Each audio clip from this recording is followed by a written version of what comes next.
Je pense que techniquement parlant, tout est en ordre. Vamos a iniciar nuestra reunión, si les parece. Creo que desde el punto de vista técnico todo está bien. Pasamos entonces al punto 1, aprobación del proyecto de orden del día. Si no tienen ustedes observaciones, podemos darlo por aprobado. Punto 2, comunicaciones de la presidenta. Como suele ser habitual, se retransmite a través de Internet nuestra reunión. Hoy tenemos interpretación del inglés, francés, alemán, italiano, español, portugués, sueco, húngaro, polaco y rumano, al igual que turco, para tratar el punto referente a Turquía. Los intérpretes, como saben, dependen de la calidad de su intervención, por lo que respecta a si se oye bien su intervención y a que sus cámaras estén encendidas cuando participan ustedes a distancia. O sea que si quieren que se les interprete, utilicen por favor sus cámaras. En virtud de la decisión del presidente del Parlamento, existe la obligación de llevar una mascarilla quirúrgica en cada momento en el interior de los edificios, pero eso no se aplica a las personas que presiden la reunión o a aquellos que intervienen, que pueden retirar sus mascarillas.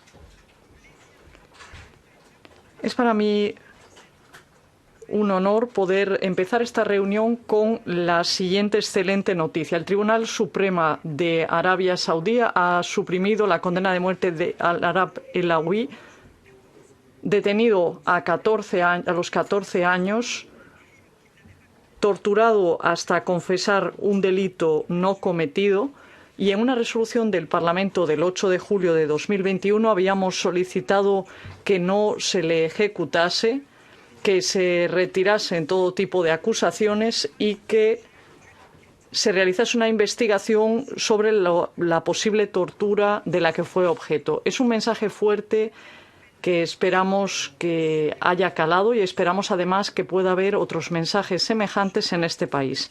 Punto 3, intercambio de puntos de vista sobre el sistema judicial turco, el respeto de los derechos fundamentales en derecho y en la práctica en Turquía.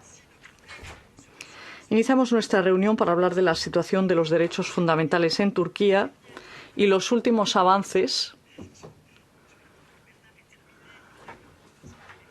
Voy a esperar que Bernard acabe con su teléfono. Tómate tu tiempo, Bernard.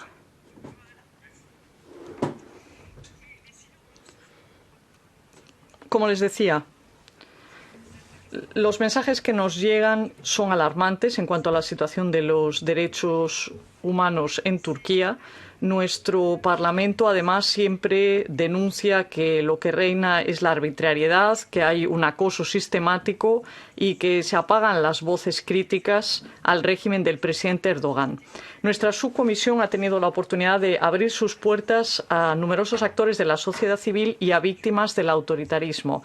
Es algo que se aplica no únicamente a Turquía, sino que en el seno de esta comisión esperamos siempre poder darles la palabra a aquellas personas que no lo tienen en los países de los que proceden.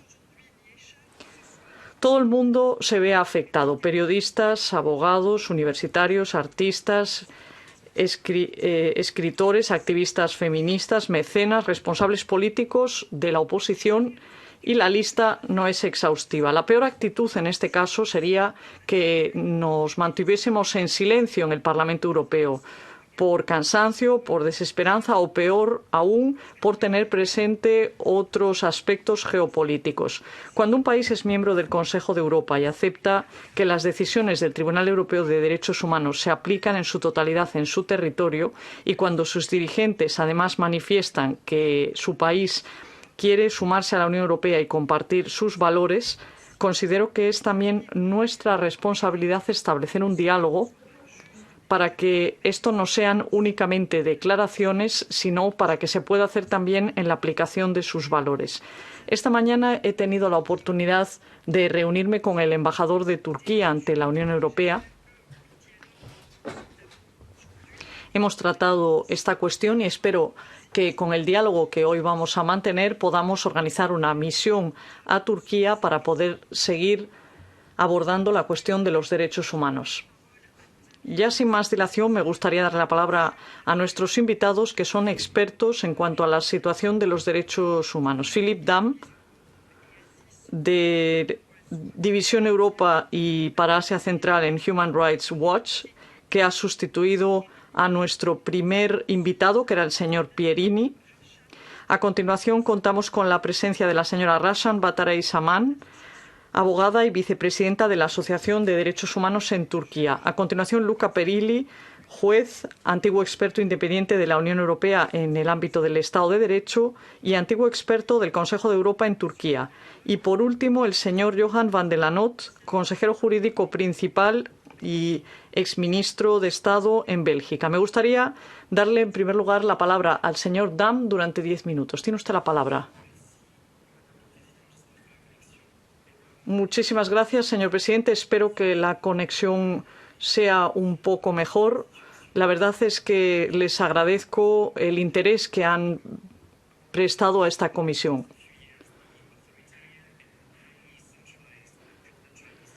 En solo algunos años hemos visto cómo se ha pasado a una situación lamentable de los derechos humanos. Los activistas siempre se ven en el punto de mira. Los tribunales, además, han aceptado acusaciones en las que se detiene y se acusa a periodistas, líderes de la oposición, activistas y defensores de los derechos humanos. Y eso a pesar de que no existe ningún tipo de actividad delictiva. En marzo, Turquía fue el primer país que se retiró de la Convención de Estambul, con lo cual se dio un revés a la protección de los derechos humanos. Tenemos que ver, además, dentro de lo que es la situación del derecho judicial, cómo hay una naturaleza grotesca de estas detenciones arbitrarias y dentro de lo que es el juicio de Osman Kavala, como saben, al frente de la sociedad civil.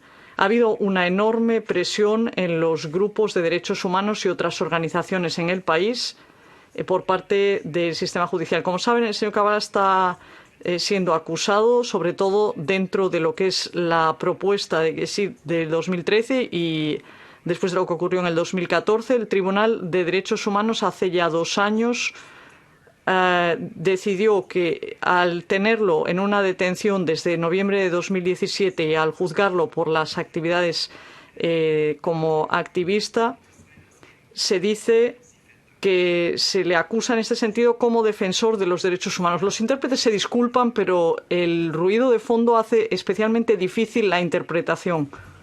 Lo sentimos, pero vamos a dejar de interpretar. And should remind that Turkey will be notified by the Council of Europe's Committee of Ministers of infringement proceeding at its upcoming November 30th session if Mr. Kavala is not released from prison by then. Similarly, the European Court ruled on December 22 last year that by holding Selahattin Demirtas in pre-trial detention since 2016 and by prosecuting him for activities and speeches protected under the European Convention, the Turkish authorities are preventing him from carrying out his political activities and also called for his immediate release. The authorities, in fact, continue to use terrorism and defamation charges to harass human rights defenders. The Court of Cassation has yet to review the 2020 convictions for membership of a terrorist organization and aiding and abetting terrorism of Mr. Taner Kilic, the former chair of Amnesty International Turkey, and 3 other individuals. The conviction in February of Eren Keskin, the co-chair of the Human Rights Association, and the brief detention and continued investigation on her other co-chair, as well as the conviction of 2 activists running the Diyarbakir-based Rosa Women's Association, do demonstrate the continued use of courts to silence independent civil society. And this year, the ruling coalition has intensified an ongoing campaign to criminalize the legitimate political activities of opposition People's Democratic Party, the HDP, deliberately refusing to distinguish between the HDP and the PKK. Scores of former HDP politicians, including elected mayors, are held as remand prisoners or are serving sentences after being convicted of terrorism offences on the basis of their legitimate, not violent political activities. their speeches, or their posts on social media. The show trial that began in May this year against dozens of current and former HDP politicians is one illustration of this reality. And in June, the Constitutional Court accepted an indictment filed by the Court of Cassation's chief prosecutor to permanently shut down the HDP and impose a 5-year ban from any political activity to 451 politicians and party officials. This case is ongoing. There was little evidence to suggest that prosecutors have made progresses in investigating the rising allegations of torture and in treatment in police custody and prison, which was reported over the past 5 years. As far as freedom of expression is concerned, there are just under 60 journalists and media professionals who are still currently in prison or serving sentences for terrorism offenses because of their journalistic work or association with the media. Most news outlets in the country are now owned by companies which have close links to the government, while independent media in Turkey, which continue to operate via online platforms, continue to be subject to regular removals of content or prosecution for their critical news coverage. The government, in fact, recently signaled the plans to further tighten restrictions on social media by making so-called disinformation via social media an offense which would be punishable by 2 to 5 years of prison. Thousands of people, in fact, already face arrest and prosecution simply for their social media posts, typically charged with defamation, insulting the president, or spreading terrorist propaganda. And in fact, major social media platforms such as YouTube, Facebook, or Twitter have decided this year to comply with the 2020 legal amendment, which requires them to set up an office in Turkey. And this raises serious concerns that they may in the future be forced to increase their compliance with the governmental censorship. And finally, we have to flag that the government has banned once again the annual LGBT Pride in Istanbul. This is for the 7th consecutive year, and police this year again dispersed and detained protesters. And to conclude, I would like to make a few recommendations to this subcommittee and to the European Parliament. First of all, we call on you to press Turkey to effectively and immediately implement in full the European Court's rulings concerning Osman Kavala and Selahattin Demirtas, immediately release both men and address the systematic problems in Turkey's justice system. This subcommittee should also support the use of infringement proceedings by the Committee of Ministers of the Council of Europe if Kavala is not released by its next meeting. We also call upon you to call Turkey to reverse the withdrawal from the Istanbul Convention, and also press Turkey in the meantime to prevent and combat domestic violence against women and girls, support survivors, and hold abusers into account, and in this way to fully implement Turkey's own legislation number 6284. Finally, we would like to encourage you to call on the Council, the Commission, and the HRVP to make it clear that the deterioration of the human rights situation in Turkey will hamper the positive EU-Turkey's positive agenda proposed by the European Council, and to clarify that the talks on the modernization of the customs union called on by Ankara should not begin until concrete and measurable progresses are taken to improve the independence of the judiciary and the accountability of institutions in the country. I thank you for your attention and remain ready to respond to questions or comments by members of this committee. Thank you, Philippe. Gracias, Philippe. Le voy a dar la palabra a continuación a Raşan Batarey Suman. Tiene usted la palabra.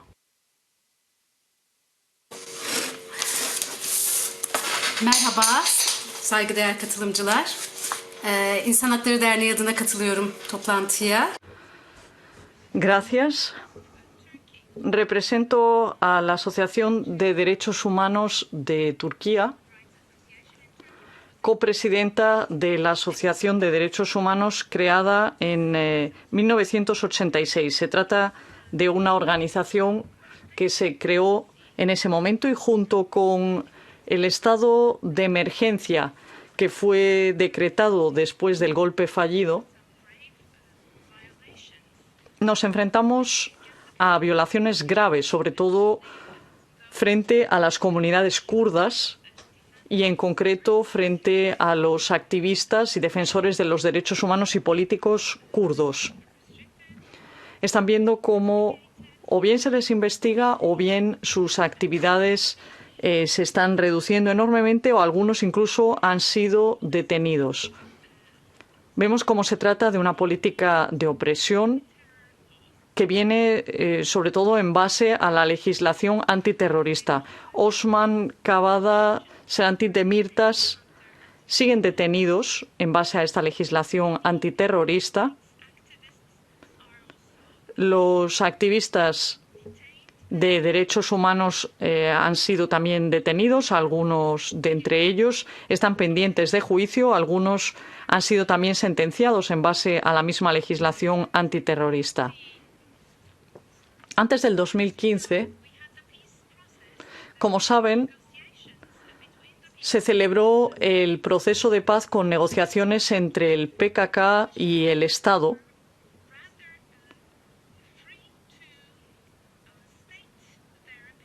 Y en ese caso, los políticos podían expresar su opinión en cuanto al problema kurdo. Han pasado 6 años y desde el año 2015 hay publicaciones en las redes sociales de los defensores de los derechos humanos que están siendo investigadas ahora. Voy a darles ejemplos de 3 casos. En primer lugar, está el caso de la presidenta de una asociación de derechos humanos, Diyarbakır y Aceh, como presidentes de la Asociación de Derechos Humanos, se encuentran ahora mismo en un juicio en el que se les ha condenado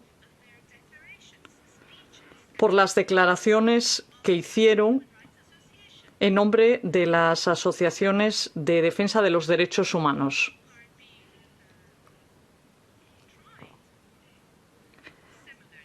Son muchos otros, además, los que están siendo juzgados: activistas, defensores de los derechos humanos, periodistas, abogados, a los que ahora mismo se persigue, y existe la impunidad, sobre todo en la parte suroriental de Turquía, en la que se producen graves violaciones de los derechos humanos. Hay algunos documentos que describen estas violaciones como crímenes contra la humanidad y vemos que en ese caso sigue existiendo una impunidad.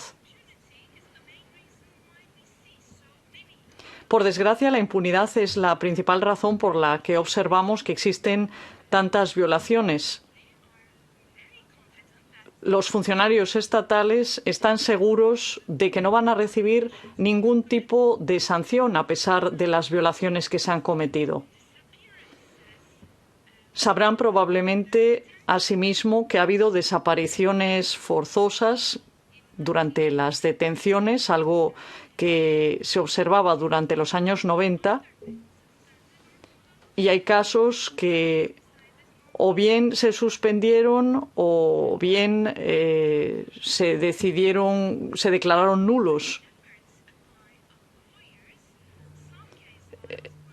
Después de los esfuerzos realizados, ha habido algunos casos que se volvieron a presentar ante los tribunales, pero vemos asimismo cómo lo que se hizo fue liberar de todo cargo a muchos de los que estaban siendo acusados.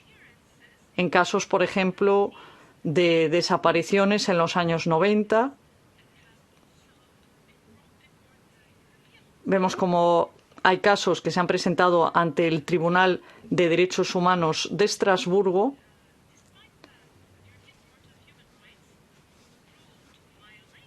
y a pesar de que el Tribunal de Derechos Humanos habló de una violación, se eximió de todo tipo de cargo a los acusados. Hay algunos otros casos en los que los tribunales turcos consideraron que no estaba dentro de su jurisdicción lo que allí se estaba tratando. Vemos, por ejemplo, cuáles son las experiencias que sufren ahora mismo los abogados, los activistas y defensores de los derechos humanos. En el caso Okup o Robotsky, por ejemplo, observamos cómo una vez más existe la impunidad. Tahir Alchi, presidente de la Asociación Arbacar, activista de los derechos humanos, activista por la paz, fue asesinado, por desgracia, y la investigación de esa masacre no dio lugar a ningún resultado. Sigue prevaleciendo, por lo tanto, la impunidad.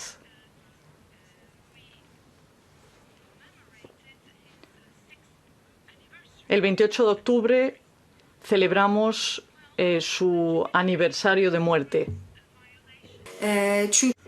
La situación de los derechos humanos, la situación en las prisiones, lo que ha ocurrido hasta ahora es que como el sistema cada vez es más autoritario, aumentan cada vez los que están presentes en las cárceles como resultado de ello. Hay además un tratamiento arbitrario en las cárceles, la opresión, numerosas violaciones y un aumento de las quejas. Vemos cómo hay numerosos casos de prisioneros que están gravemente enfermos y que representan un problema. 604 prisioneros están gravemente enfermos y hay más de 1.006 que están ahora mismo detenidos, aunque estén enfermos. Omar Ali y otros, por ejemplo, no pueden comunicarse con sus abogados. Durante algún tiempo, de hecho, ni siquiera se les permitió tener contacto con sus abogados. Vemos, por lo tanto, cómo Turquía viola no únicamente las legislaciones internacionales, sino también su propio código penal. Los activistas y defensores de los derechos humanos preparan informes, tal y como vemos dentro de la Asociación de Derechos Humanos de Turquía. No quiero tampoco extenderme demasiado, con lo cual no voy a entrar en los detalles. Pueden, de hecho, acceder a todos los detalles en nuestra página web, si así lo desean. Y lo que sí que me gustaría es explicarles cuál es la situación de los refugiados. Hay numerosos refugiados que están ahora mismo en la situación en la frontera con Bielorrusia, Polonia. Estamos en contacto con las organizaciones humanitarias, así como con algunos embajadores. Y nos gustaría llamar su atención sobre la situación de los refugiados que se encuentran en las fronteras. Nosotros somos defensores de los derechos humanos. Consideramos que tenemos que seguir defendiendo los derechos humanos.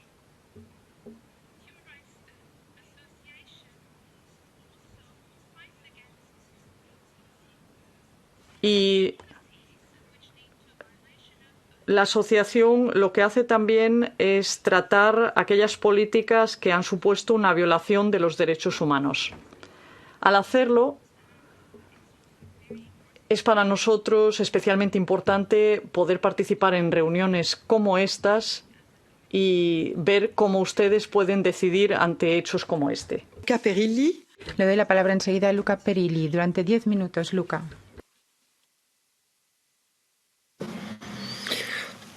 Good afternoon, many thanks. Buenas tardes. Voy a hacerles una presentación que tienen ahora aquí en pantalla. Muchas gracias. Yo actúo como experto independiente de la Unión Europea en Turquía desde 2008. Ya desde 2016 en el contexto de la proceso de adhesión de Turquía a la Unión Europea. El capítulo 33, Estado de Derecho. También he redactado informes oficiales que han sido publicados por la Delegación de la Unión Europea y el Ministerio de Justicia. En 2015, la misión a Turquía fue suspendida por la Unión Europea por el deterioro del entorno político y se dejó de visitar a Turquía. Ese año redacté un nuevo informe sobre el imperio de la ley en Turquía para que la creación de un tribunal que celebró su primera sesión en Ginebra, y estas sesiones fueron en esta se concluyó que había violaciones terribles de derechos humanos en Turquía. Quisiera solamente destacar el hecho de que este ha sido aprobado por la Asociación Europea de Jueces, que representan miles de jueces, de fiscales y jueces de toda la Unión Europea. Quisiera ahora pasar a presentar cuál es la situación del Estado de Derecho en Turquía, según mi punto de vista. El 12 de diciembre de 1999, cuando se reconoció a Turquía como candidato para la plena adhesión de la Unión Europea, Turquía abrazó todas las reformas para hacer cumplir el derecho, el imperio de la ley en su país. En el año 2010 es un año que marca unas reformas muy positivas, porque se aprobaron una serie de enmiendas a la Constitución que lo hacen es reforzar la independencia del Poder Judicial y, por lo tanto, la protección de los derechos fundamentales. Primero, el artículo 148 de la Constitución introdujo esta vía de recurso ante el Tribunal Constitucional, que pasó a ser operativo el 23 de septiembre de 2012 y que demostró ser muy eficaz en los primeros 4 años de su ejecución, su puesta en práctica. Puedo mencionar aquí, sin más detalles, el caso de la prohibición de Twitter, cuando el Gobierno cerró Twitter y fue vuelto a abrir por el tribunal, o el caso de Mustafa Balbay, un periodista y escritor muy importante que fue detenido y luego liberado por el Tribunal Constitucional, o Can Dündar, un columnista muy importante, hoy refugiado en Alemania, que también fue liberado por una decisión de ese Tribunal Constitucional. El segundo cambio muy importante en cuanto al Alto Consejo de Jueces pues fue que pasó a ser mucho más plural y representativo del sistema judicial turco en su conjunto. Y esta es la estructura jerárquica del sistema judicial turco. Empezó a protegerse la independencia judicial frente a amenazas externas o internas, y crear un entorno seguro para la actuación de los jueces. Según mi opinión, es en el año 2013 y no en 2016, el año del golpe fallido, cuando empieza o se da el punto de inflexión para el rápido deterioro del imperio de la ley en Turquía. En 2013, en mayo, hubo una serie de protestas en Estambul, como todo el mundo recordará, para protestar contra el desarrollo urbano en el Parque Gezi, y esto dio lugar a una represión brutal por parte del gobierno. Y sobre todo las protestas eran por las libertades fundamentales, libertad de la prensa, libertad de expresión y de reunión. El segundo acontecimiento importante pasó a finales de 2013, en diciembre, cuando la policía, coordinada por fiscales independientes, arrestaron a 3 ministros y a 34 personas más, incluyendo dirigentes empresariales importantes, que parece ser que estaban llevando a cabo actividades corruptas. La reacción por parte del gobierno, la mayoría política, fue rápida y decisiva. La independencia del Consejo de Jueces y Fiscales se redujo mucho, con un control muy reforzado por parte del gobierno. Esta ley luego fue declarada inconstitucional, pero entre 2014 y 2016 el Consejo Superior empezó a llevar a cabo muchas transferencias de jueces y fiscales sin su consentimiento, y algunos fiscales y jueces fueron detenidos porque trataban casos sensibles y esta investigación no le gustaba al gobierno. Por lo tanto, la transferencia y detención de jueces y fiscales que llevaban a cabo investigaciones o aprobaban sentencias que no gustaban al gobierno empezó mucho antes de ese intento de golpe de Estado fallido. En 2013 empezó ese deterioro del Estado de Derecho. Siguiente diapositiva. El golpe de Estado fallido.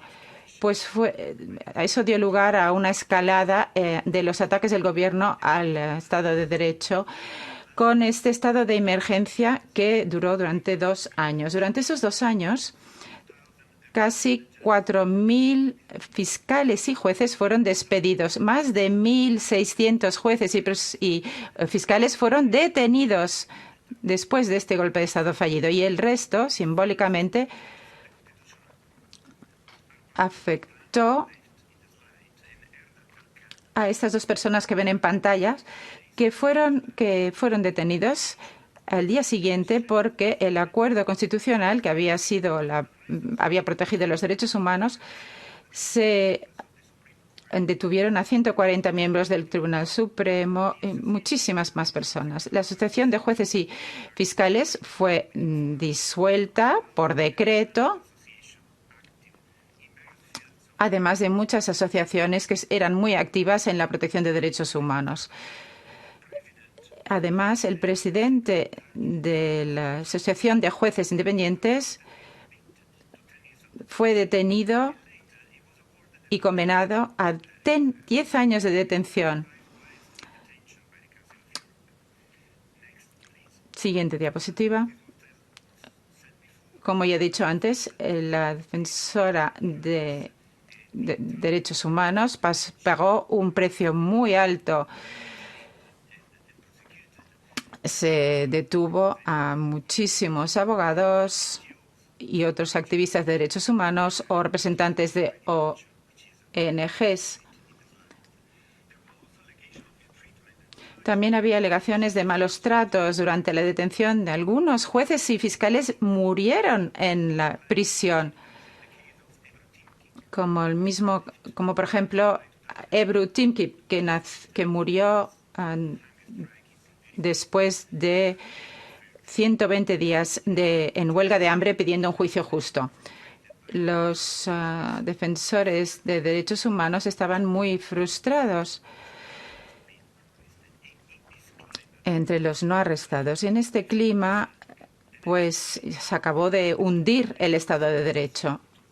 Los últimos pasos para el control político del sistema judicial fueron, en 2017, enero, una enmienda constitucional confirmada por un referéndum muy controvertido que puso al Consejo Judicial Superior bajo control del gobierno. 4.500 jueces y fiscales fueron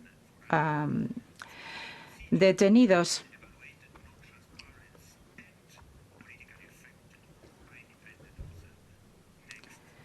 Siguiente diapositiva. Conclusión. La independencia judicial se ha ido demoliendo progresivamente desde 2013 con una aceleración brutal desde julio de 2016.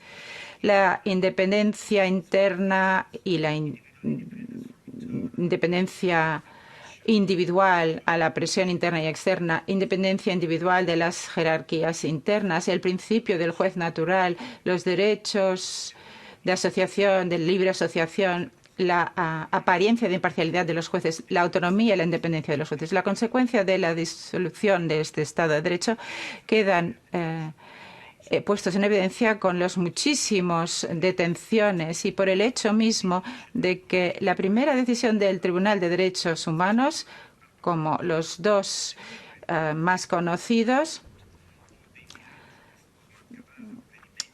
el de Osman Kavala, ya mencionado,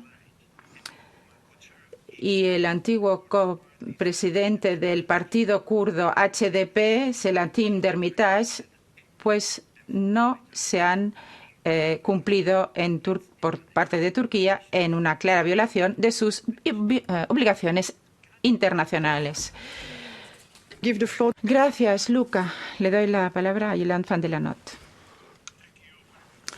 Muchas gracias, presidente. Voy a intentar explicar un poco más cómo se creó este tribunal turco y cuáles son sus principales elementos.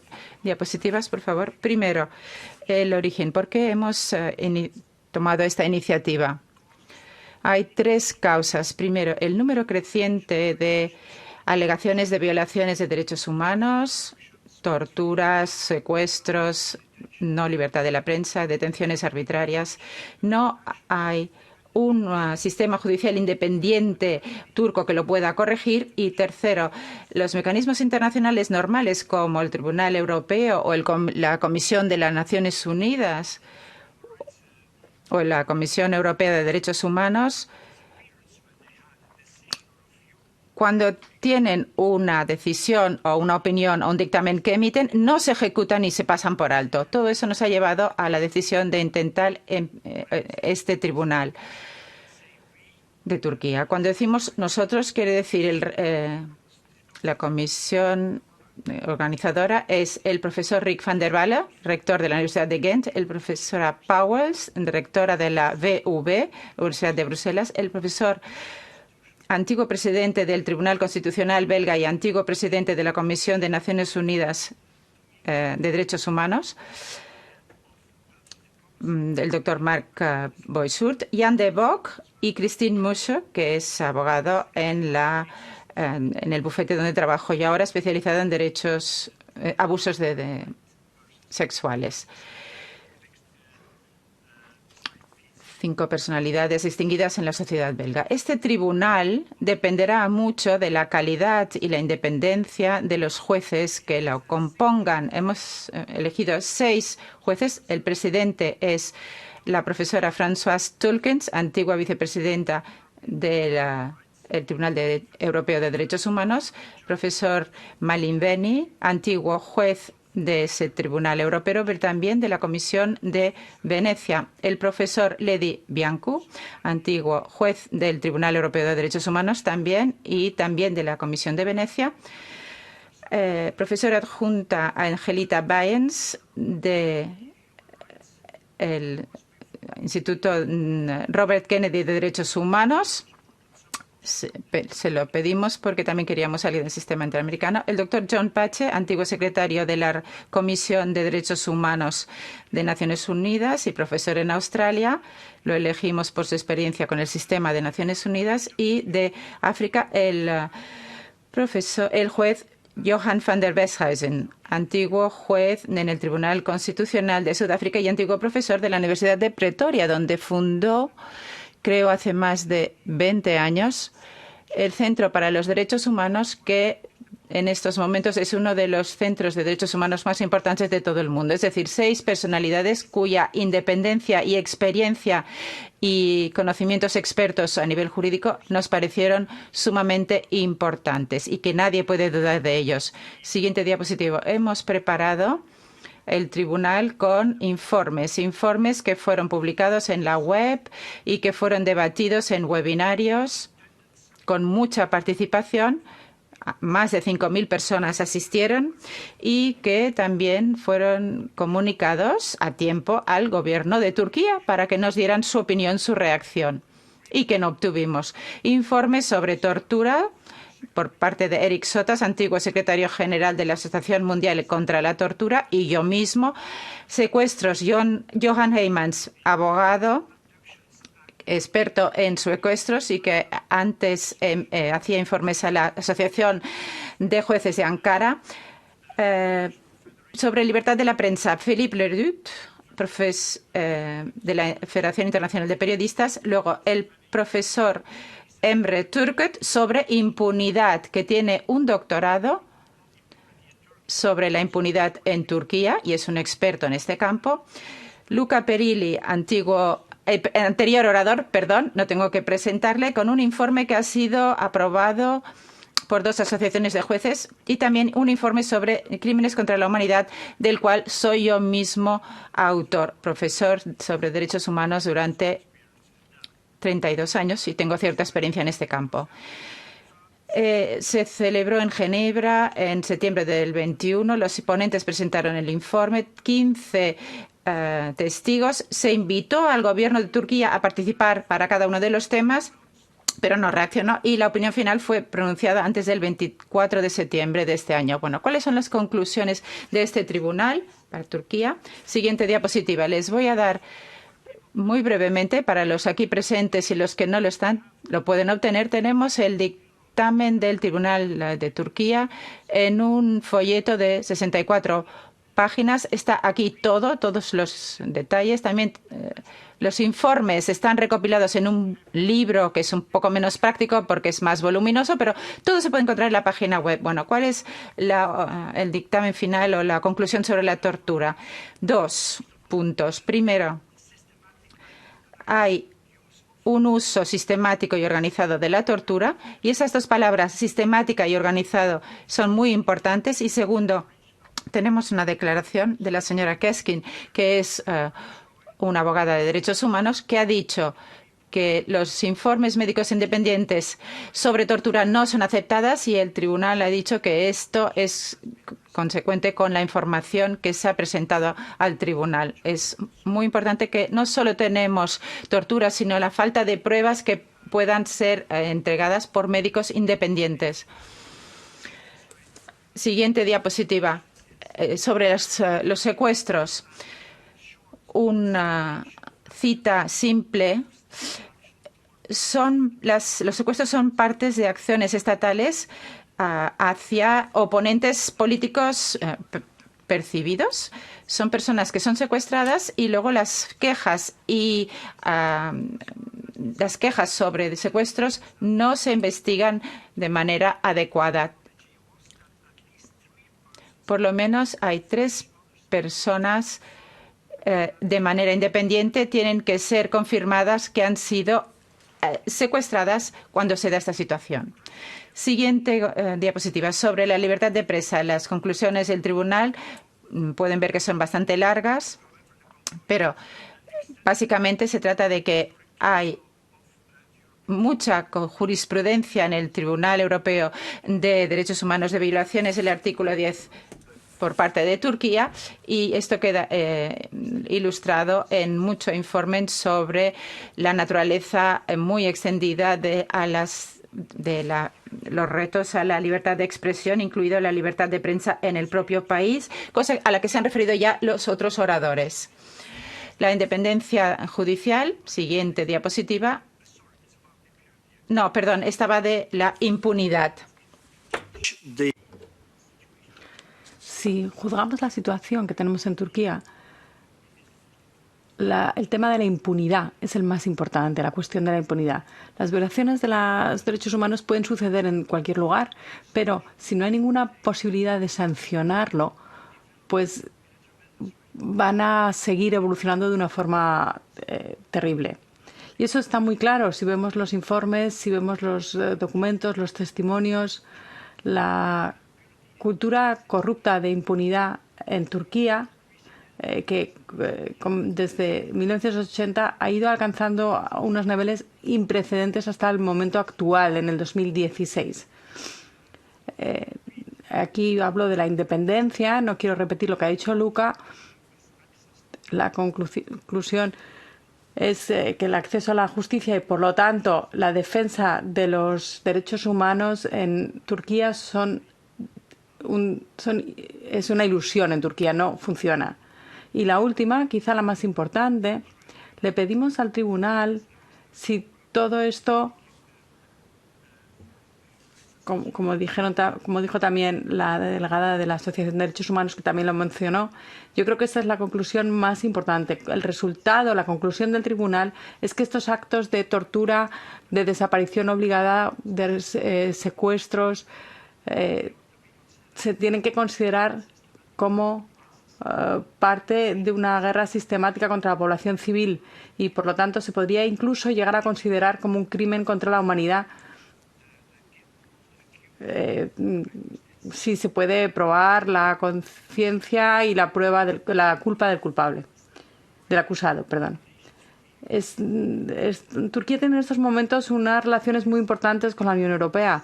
Los crímenes contra la humanidad se considera que esa conclusión del tribunal es una conclusión muy importante, y por eso el comité organizador decidió que queremos preparar una solicitud para el Tribunal Internacional de La Haya. Es algo muy inusual. pero hemos pensado que tenemos que hacerlo. Vamos a hacerlo en enero, febrero. Vamos a presentar una solicitud al fiscal por este acto de crímenes contra la humanidad y también otros países que están ayudando a Turquía y por parte de Turquía. Muchas gracias, señora presidenta. Muchísimas gracias, señor Van der Lanot. Le doy la palabra directamente a Sergei Lagodinsky como presidente de la delegación del Parlamento Europeo en la Comisión Parlamentaria Mixta Unión Europea-Turquía. Sergei tiene la palabra. Muchísimas gracias. Y muchas gracias por esta iniciativa. Yo creo que esta reunión no es de ninguna iniciativa concreta, ningún proyecto concreto, sino que es un debate a fondo acerca de la situación en Turquía. Por lo tanto, me ha parecido interesantísimo poder escuchar a todos los expertos como tales y no siendo representantes de un proyecto concreto. La imagen está bastante clara. Y es muy trágico, sinceramente, es terrible. La delegación de Unión Europea-Turquía en el Parlamento Europeo, la Comisión, mantenemos nuestra vigilancia. Consideramos que es un tema europeo y esto es uno de los puntos principales que tenemos que debatir. Conocemos los hechos y muchas gracias por todos los datos adicionales que nos han dado hoy. La verdad es que es trágico y impresionante. Pero lo principal es pensar si tenemos que convertir este tema legal o europeo en un tema de soberanía. Esto es una cuestión de asuntos europeos y sobre todo cuando estamos hablando también de la situación nacional de un país candidato, como ya se ha mencionado. Así que seguimos el tema con mucho interés, lo comentamos con una situación, con una mirada crítica también para ver qué es lo que está sucediendo en el interior del país. No hay diferencia entre nacional y europeo para los países candidatos, como es Turquía, y yo Turquía la considero un país candidato. Yo creo que lo más relevante es pensar ahora cuál es el papel que deben jugar las instituciones europeas. Creo que es muy importante insistir que esperamos de la Comisión Europea y del Consejo que sigan tratando este tema de la independencia judicial en Turquía y de los derechos humanos desde tres perspectivas. En primer lugar, tiene que ser parte fundamental e integral de nuestra agenda, no de la positiva o de la no positiva, sino de nuestra agenda de negociación. Es un tema nacional. En segundo lugar, debía ser uno de nuestros temas principales. No es un tema que se pueda dejar para el final. No es algo que se puede hacer cuando ya se haya hecho todo lo demás, cuando ya se haya dicho todo lo demás. No, se trata de fijar prioridades. Si estamos hablando de adhesión, si estamos hablando de un futuro europeo común en el que yo creo profundamente, tenemos que empezar a hablar de estos temas nacionales. Y sí, además debería ser una parte eficaz y efectiva de nuestra agenda. Yo creo que aquí hemos estado perdiendo oportunidades una y otra vez. Hemos perdido la oportunidad de realizar una presión eficaz en el diálogo con nuestros amigos turcos para tener un resultado concreto y no simplemente pues unos comentarios y donde se nos dice que están preocupados. Y finalmente, ¿cuál es el papel que tiene que jugar el Parlamento Europeo? Yo creo que tiene también tres partes el papel del Parlamento Europeo. Y hemos escuchado también al ponente permanente acerca de Turquía. Tenemos que centrarnos en estos temas. Tenemos que seguir insistiendo. Tenemos que seguir fijándonos y presionando a las instituciones europeas para que se fijen en ello, para que hagan un seguimiento. Y lo que es importante para mí, como representante de la delegación, es importante continuar con el diálogo. Un diálogo crítico, un diálogo duro. Y me satisface muchísimo escuchar que usted también está planeando empezar con este diálogo en Turquía. Y estoy muy satisfecho de los planes de la misión que nos ha dicho. Espero que tengamos reuniones bilaterales de nuestras delegaciones en breve y que este diálogo que sea una parte integral. Esto es lo más importante para mí en estos momentos, que sea una parte integral de nuestras negociaciones, porque será la única manera en la que podamos tener un futuro común. Muchísimas gracias. Gracias, Sergei. Nacho Sánchez Amor tiene la palabra como ponente permanente de Turquía de la Comisión AFET. María, la situación que han descrito nuestros invitados de hoy es una situación conocida por los colegas del Parlamento que nos dedicamos a la relación con Turquía. Y la descripción de los hechos que se han descrito aquí y muchos otros están incluidos en nuestros reportes, en nuestros informes sobre relación con Turquía, bien entendido que nosotros somos un órgano político y no pretendemos aparecer como un tribunal porque somos un órgano político. No hay ningún signo de mejora. La descripción que se ha hecho es, desgraciadamente, la que presentan día a día la situación de los derechos humanos y el Estado de Derecho en Turquía. Comenzó antes del golpe y se aceleró enormemente con el golpe, a cuya la realidad para mí de una amenaza existencial se respondió con absoluta desproporción y seguramente con una agenda política que utilizó el golpe para acelerar un proceso autoritario que ya estaba en marcha. Y la clave de todo esto es un sistema judicial que no tiene ninguna independencia. Y por eso estamos viendo cómo se acumulan los casos en el Tribunal Europeo de Derechos Humanos, Kavala y Demirtas, pero quiero que seamos conscientes, queridos colegas, son centenares de casos. Es verdad que ponemos el acento en Kavala últimamente porque es el caso más avanzado en la ejecución en el Tribunal Europeo de Derechos Humanos, pero hay muchísimos casos más y no hay buenas noticias. Por eso pedimos a Turquía hechos. Yo lo he dicho muchas veces, yo no quiero más programas, acciones, planes de reforma judicial, hechos. Y cuando digo hechos quiero decir voy a leer las sentencias. Y si alguien por poner un tuit tiene un problema con la judicatura, no me manden más papeles. Se lo he dicho a mis colegas turcos muchas veces. Si una persona por publicar un librito, un panfleto, puede ser acusada de agresión física a una autoridad, obviamente estamos en un sistema completamente lejos de nuestro sistema de valores, a pesar de ser un país candidato. Entre tanto, ¿qué es lo que tenemos que hacer de la Unión Europea? Hombre, actuar conjuntamente.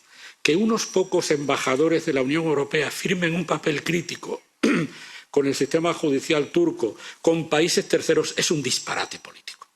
La naturaleza de nuestra relación con Turquía no es la de Estados Unidos. Turquía no es candidato a ser una estrella más en la bandera americana.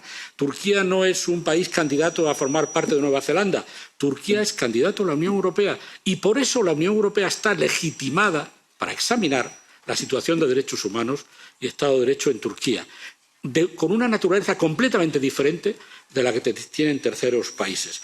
Y ese error de los embajadores, al haber firmado con terceros países una crítica completamente legítima al régimen de Erdogan y a su tratamiento de estos casos, va a dificultar que retomemos la agenda de defensa. El Consejo, lo ha dicho Sergei, y en esto siempre estamos de acuerdo, como en casi todo, el ofrecimiento de una agenda positiva a Turquía se hizo sin condicionalidad democrática. El Consejo ofreció a Turquía una agenda positiva sin que hubiera ninguna referencia a que lo haríamos si Turquía cambiaba la situación de estos casos que estamos describiendo. Luego Borrell corrigió y, desde luego, este Parlamento ha sido extraordinariamente duro y extraordinariamente sensato en cómo nos hemos aproximado a estas situaciones. Somos los guardianes de los valores europeos, pero también el Consejo lo es. Este reparto de papeles por el cual el Parlamento Europeo se queja y grita y critica y el Consejo se dedica a hacer realpolitik es un problema para la Unión Europea. Pero hoy preferiría que nos centráramos en los problemas de Turquía y no en los problemas de la Unión Europea. Por tanto, yo creo, y lo he comentado con algunos colegas, volver a hacer un rapport crítico, genérico, sobre Turquía, me parece que habremos cumplido nuestra obligación, pero creo sinceramente que el rapport sobre Turquía de este año tiene que ser bastante diferente. No podemos hablar del sistema judicial. Hay que meter el bisturí en el sistema judicial y saber en qué núcleos de poder se basa el creciente autoritarismo del sistema. Y por eso, sin adelantar todavía el contenido, le propondré a Sergei y a los colegas que trabajan en el dossier turco que este targeted criticism tiene que ser un poco el eje con el que trabajemos los próximos meses en nuestra relación con Turquía. Una simple repetición de un larguísimo informe hipercrítico pero genérico seguramente dará lugar a que, como se ha dicho aquí por parte de muchos, nuestros informes no estén sirviendo absolutamente para nada para mejorar la situación allí. Gracias. Merci, Nacho. Muchísimas gracias, Nacho. Le doy la palabra a Peter Randall, en nombre del PP. Gracias, señora presidenta. ¿Qué hemos estado escuchando hoy aquí? Hemos visto que no hay división política en la Turquía de Erdogan. La judicatura no es independiente, por lo menos no, ni siquiera como era en el 2013. El Estado de Derecho no existe en Turquía. Hay más de 60 periodistas encarcelados. Con eso, Turquía está de los primeros de la lista, con China y con otros países de nuestro planeta que tienen periodistas encarcelados. Más de 600 personas encarceladas están enfermas y no se les trata bien. Cientos de jueces, fiscales, miembros del Consejo de Estado llevan muchos años en la cárcel y algunos han fallecido. Así que hay una violación grave de los derechos humanos en Turquía. La semana pasada me reuní con Andrew Branson, un pastor americano que vivió durante 23 años en Turquía. Y de repente, en el 2016, lo encarcelaron. Le acusaron de espionaje.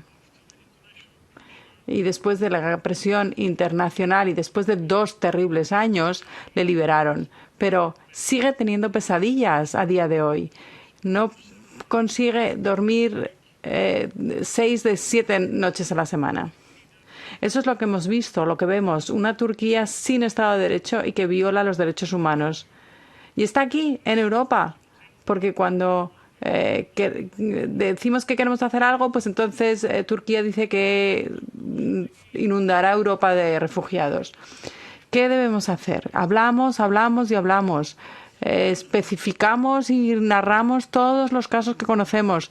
Describimos a todas las personas con las que hemos hablado. Yo he hablado con muchísimas personas. Ustedes han hablado con muchísimas personas. Sabemos que Turquía en estos momentos es un Estado maligno.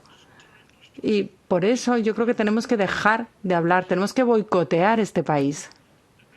Tenemos que boicotear el régimen de Erdogan y todo su corte. Tenemos que bloquear sus cuentas bancarias. Tenemos que impedirles participar en grandes eventos deportivos como el fútbol.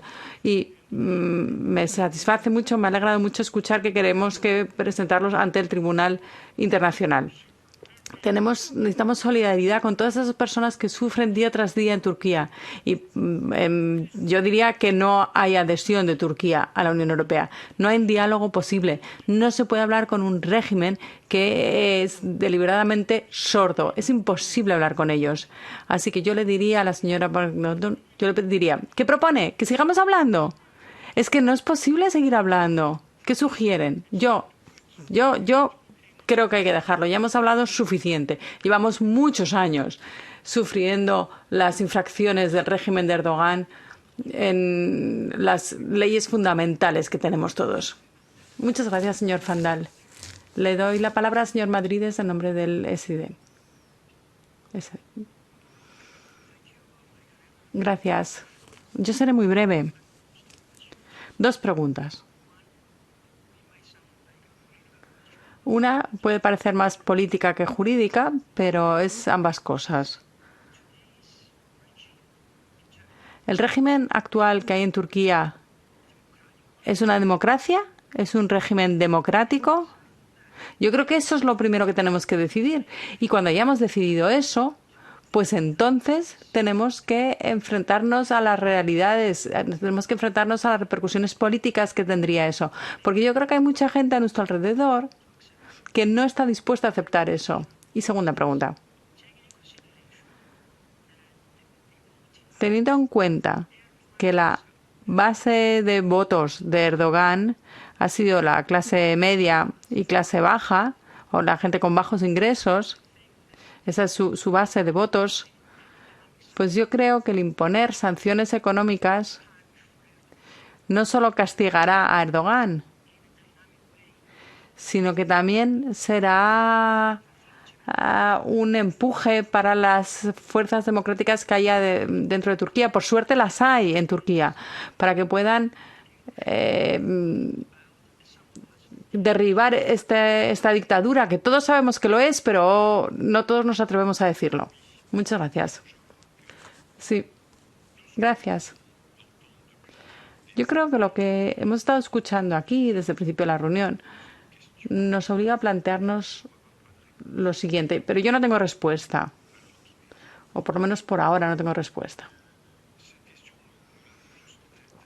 Todos estamos pensando lo mismo.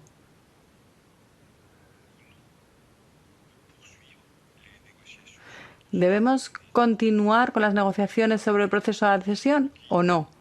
¿O debemos declarar que Turquía es cualquier cosa salvo una democracia? Y bueno, o que es una dictadura que no respeta ninguna de las normas necesarias en un Estado de Derecho. Y en ese momento interrumpimos las negociaciones. Fijémonos en las primeras hipótesis.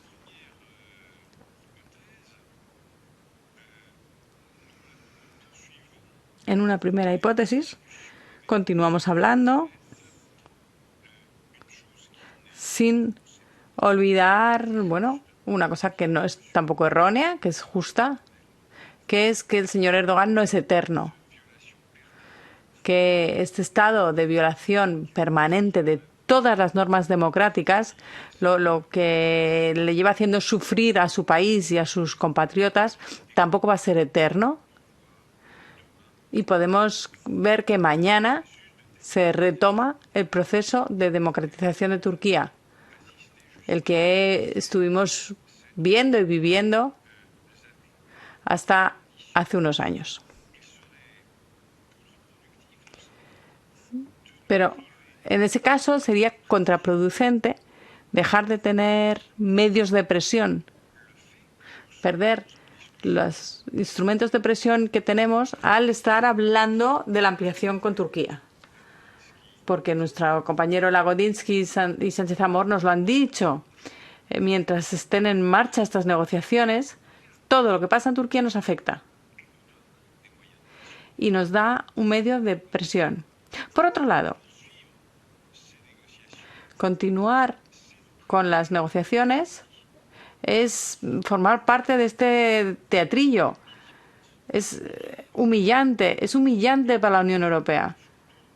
Y además va en contra de todos nuestros principios. Porque, a ver, ¿alguien se puede imaginar que estemos debatiendo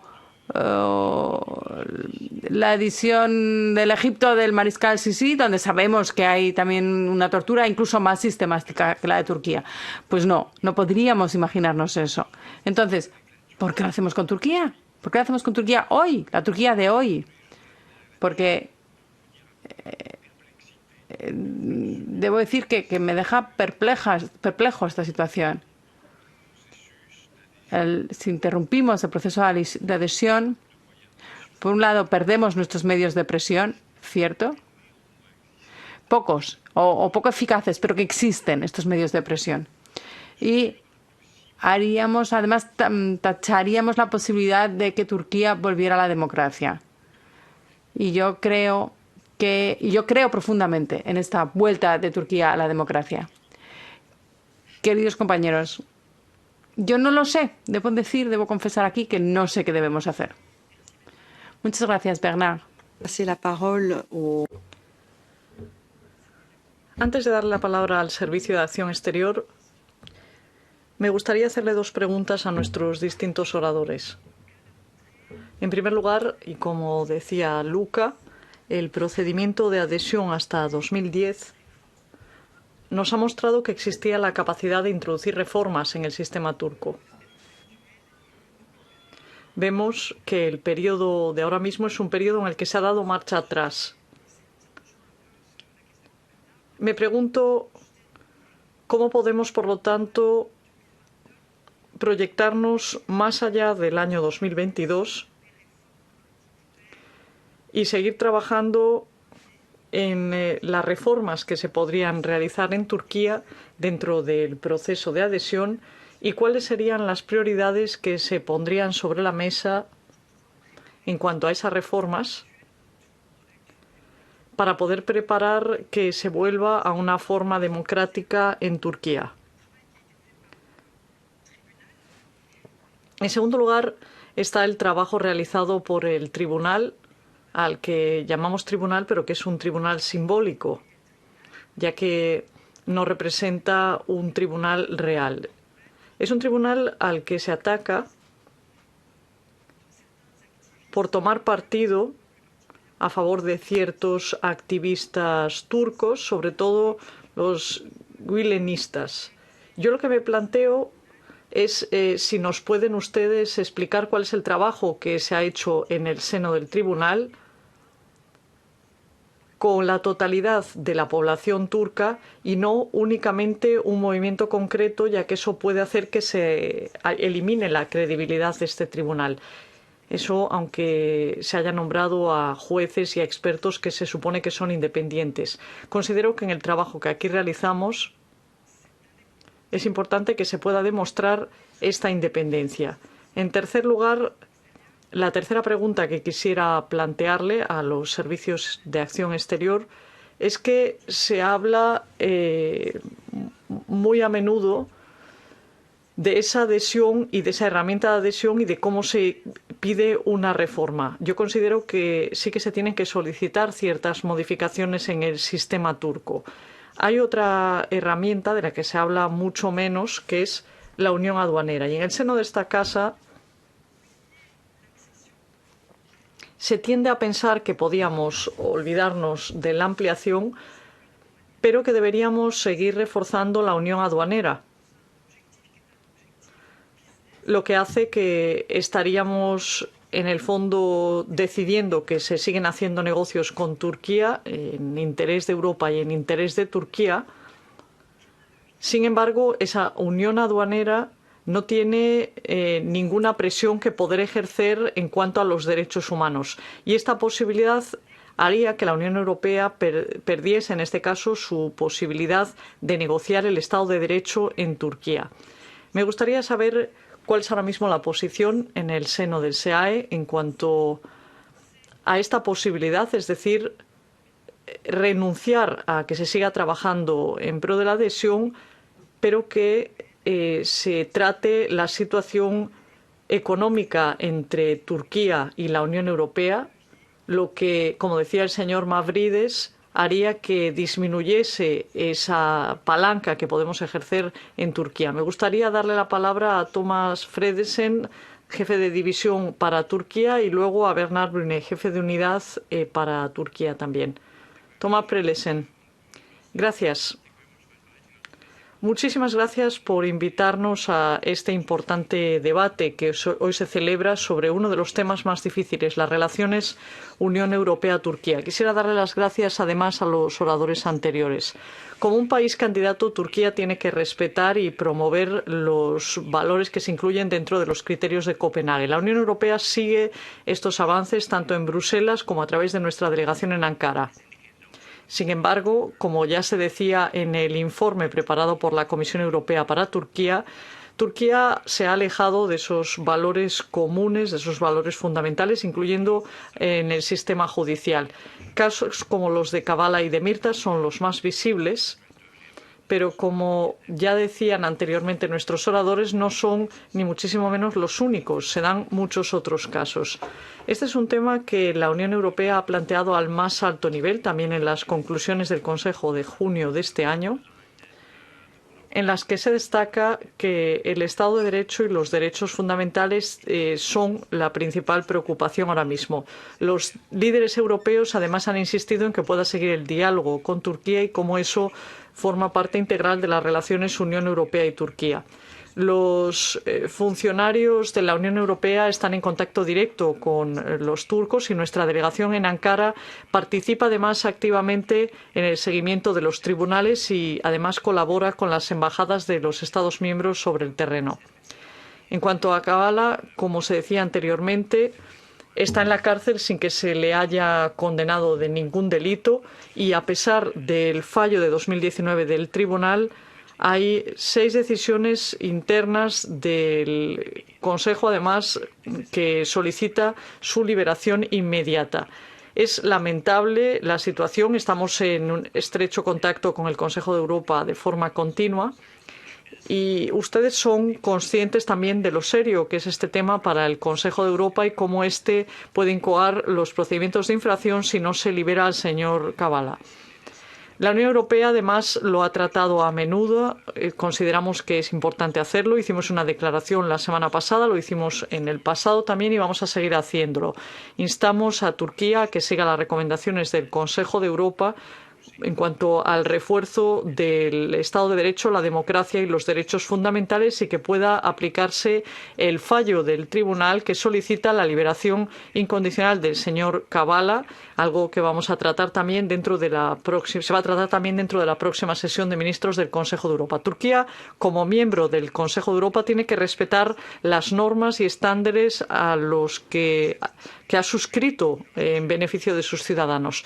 Para finalizar y para responder a las preguntas que me planteaba, la herramienta del proceso de adhesión hace que consideremos algo que luego los Estados miembros tienen que decidir en el Consejo, es decir, que se detenga ese proceso de adhesión. Eso lo que haría, en todo caso, sería socavar a las fuerzas proeuropeas que siguen estando muy presentes en Turquía y cambiaría la situación, pero no en la dirección en la que nosotros queremos. O sea, que seguimos pensando que es algo positivo. En cuanto a la modernización de la unión aduanera, es algo que está ahora mismo en manos del Consejo.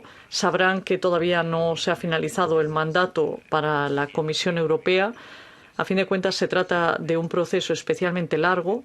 Nosotros lo que esperamos es que cuando se actualice ese mandato incluya una cláusula de derechos humanos, lo que nos daría más margen de maniobra en las negociaciones con Turquía.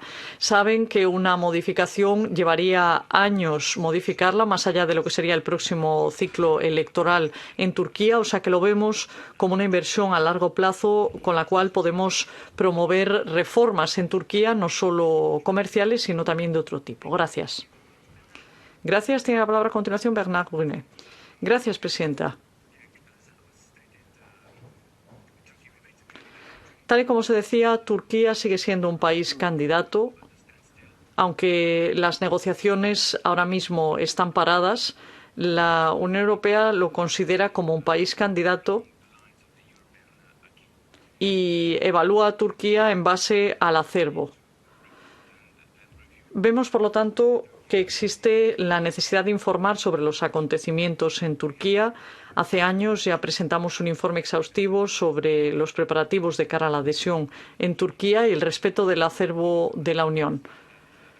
No les sorprenderá que les diga que la conclusión es que para los derechos fundamentales y el sistema judicial está Turquía en las fases iniciales de preparación. De hecho, ha sufrido reveses tanto en el Estado de Derecho, el sistema judicial y los derechos fundamentales desde hace años. En nuestro informe queda claro que la situación dista mucho de ser satisfactoria.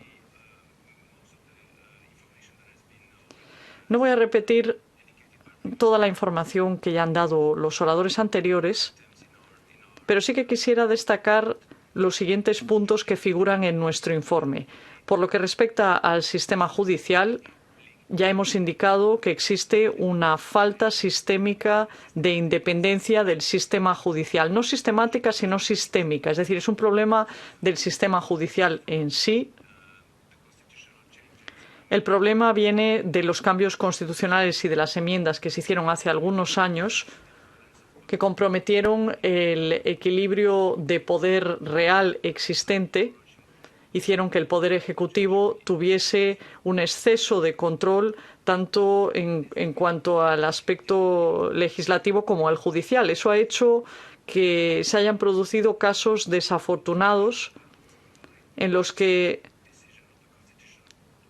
en el sistema judicial no se respetan, por ejemplo, las decisiones del Tribunal Constitucional, del Tribunal de Apelación, de Casación o del Tribunal de Derechos Humanos. Se ha hablado de los casos de los señores Kavala y Demirtas, que, como saben, son especialmente problemáticos. Por lo que respecta a los derechos fundamentales, hemos observado numerosas violaciones de las libertades fundamentales, en concreto la libertad de expresión, libertad de asociación, que han hecho que numerosos activistas, periodistas, abogados acabasen en la cárcel o se les acusase por sus actividades políticas. Ha habido asimismo ataques graves a los partidos de la oposición, en concreto el partido SDP, al que se ha acusado hace poco incluso de criminalizarlo. Hemos observado cómo hay también control de la actividad en los medios de comunicación y las actividades de la sociedad civil. Desde la Comisión Europea, además de alzar nuestra voz, y como saben, la presidenta von der Leyen ya lo hizo en Ankara cuando estuvo en el mes de abril, ha seguido haciéndolo, hemos adoptado asimismo las siguientes actuaciones. Hemos detenido un proyecto financiado por la Unión Europea en el ámbito del sistema judicial, hemos parado esos proyectos. Hemos asimismo decidido apoyar a la sociedad civil independiente. Damos 25 billones de euros al apoyo a la sociedad civil en Turquía cada año, que son gestionados además directamente por la Comisión Europea y no por el gobierno turco. El Consejo asimismo ha decidido detener las negociaciones de ampliación y hemos asimismo manifestado nuestra preocupación en cuanto al acuerdo de asociación, porque además de una unión aduanera tenemos un acuerdo de asociación que es nuestra base jurídica e independientemente de si se moderniza o no esa unión aduanera, independientemente de si Turquía sigue siendo país candidato o no, tenemos ese acuerdo de asociación que es el que nos permite alzar nuestra voz y poder entablar un diálogo. Podemos debatir sobre si este es un instrumento eficaz o si va a dar lugar a resultados. En todo caso, nos permite contar con un foro en el que podemos expresar nuestras preocupaciones, porque en ese acuerdo de asociación también existen compromisos asumidos por Turquía. Gracias. Le voy a dar la palabra a nuestros oradores. Le voy a dar la palabra en primer lugar a Philippe Dam. No sé si quiere intervenir respecto a lo que se decía. Muchísimas gracias, presidenta. En cuanto a si se tiene que seguir o no el proceso de adhesión, es algo que está un poco al margen de lo que es nuestro mandato. Seguimos insistiendo ante la Unión Europea para que utilice cualquier elemento que permita ejercer presión, que analicen la situación sobre el terreno y no únicamente esas promesas de reforma que tenemos. Vemos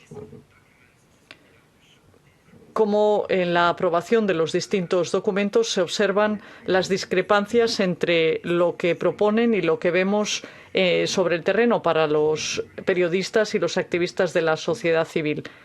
En cuanto a su pregunta sobre la unión aduanera, pensamos que sería necesario contar con vínculos más estrechos, con un sistema judicial independiente.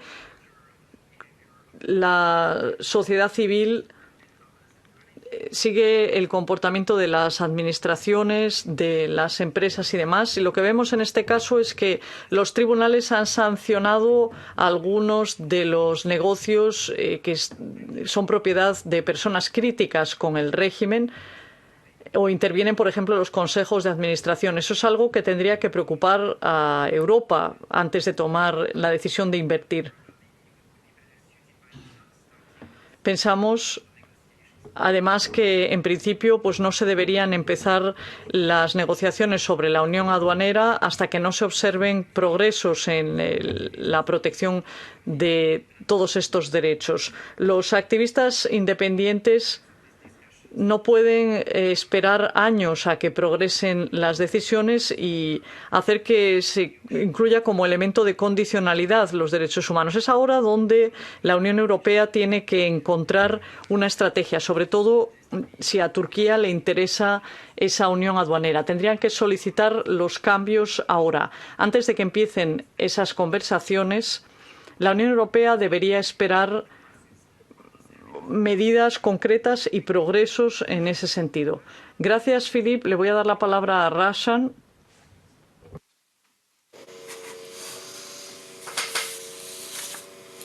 Teşekkürler sunumlar için. Gracias.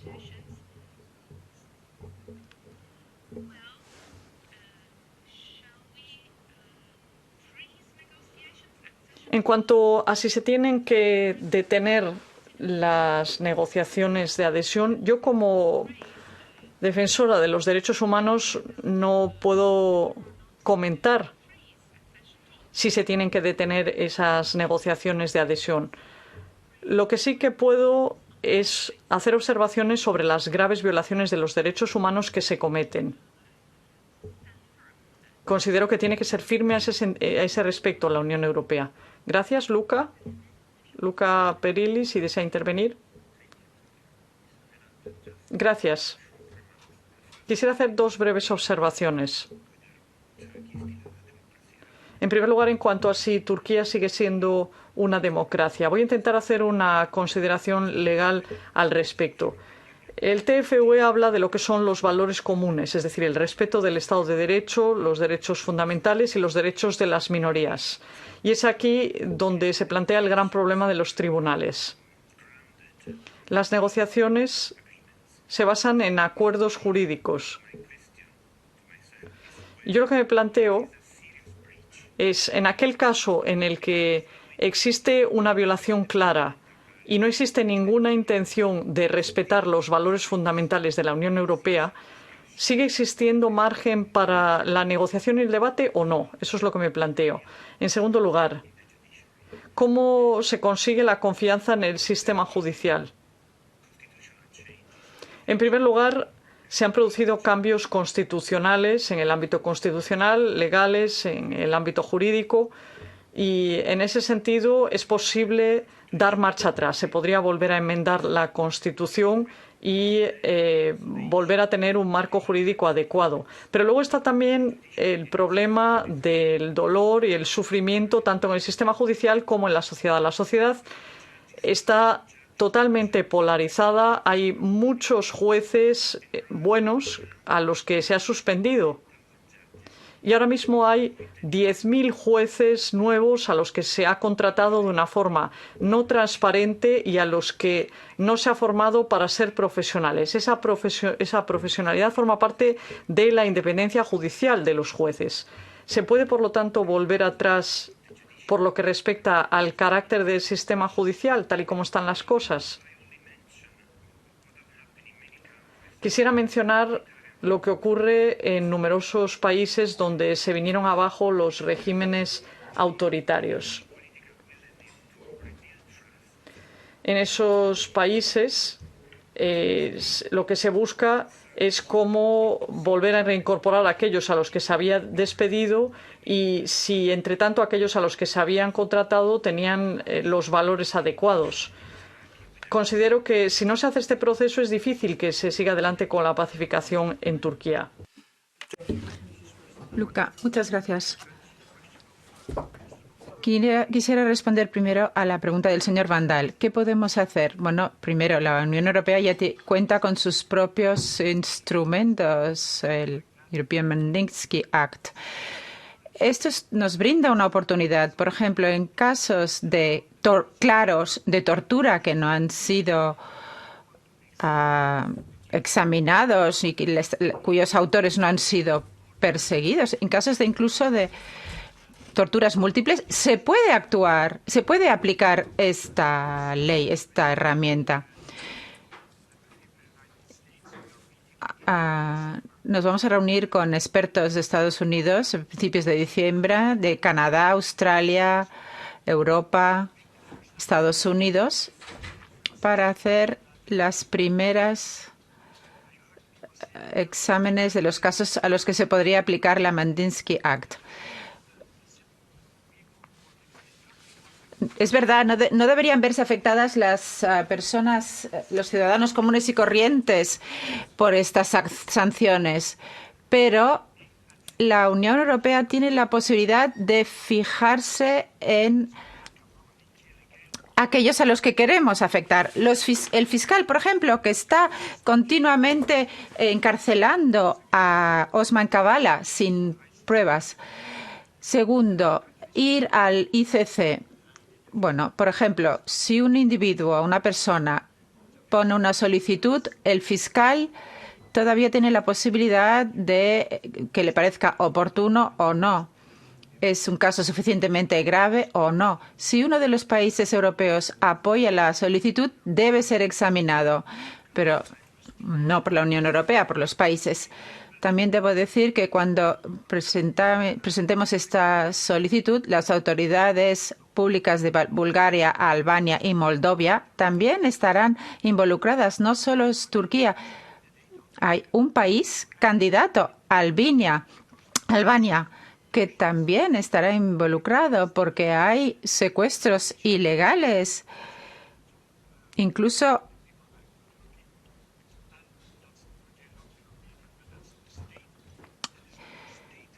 no hay ninguna queja de Estado ante el Tribunal de Derechos Humanos Europeo.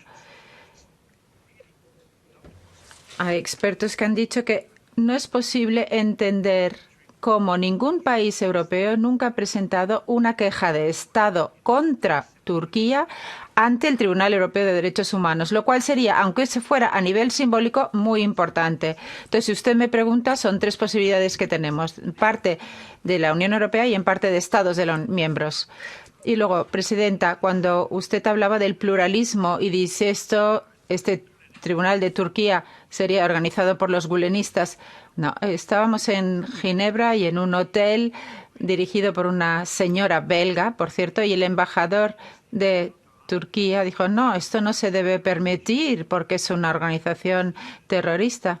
Es la primera vez que la señora Tulkens, baronesa Tulkens, vicepresidente del Tribunal Europeo, se la ha tildado de terrorista.